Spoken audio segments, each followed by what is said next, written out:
হাত না তুলেও দোয়া করা যায়, হাত তুলেও করা যায়, কিন্তু বিষ্ণু বলেন হাত তুলে চাও, কারণ ইন্নাল্লাহা হাইয়ুন কারীম, আল্লাহ বড় লাজুক এবং লজ্জাশীল।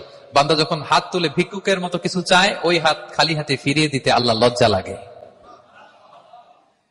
হাত তুলে চাইবেন।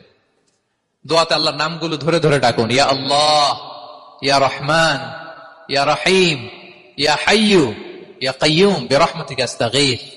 আল্লাহ নাম ধরে ধরে চান, ওই দোয়া আল্লাহ কবুল করবেন। বিশ্বনবীর উপর দুরূদ পড়েন, যে বিশ্বনবীর উপর দুরূদ পড়ে না, ওই দোয়া আল্লাহর কাছে কবুল হয় না, এটা আকাশে পেন্ডিং থাকে। কুল্লু দুআ মুআল্লাক মাহজুব বাইনাস সামাই ওয়াল আরদি মা লাম ইউসাল্লা আলাইয়া।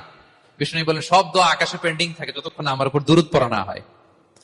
তা আপনি যে বলেন হুজুর আমার দোয়া কবুল হয় না, কেন হয় না বুঝছেন এবার?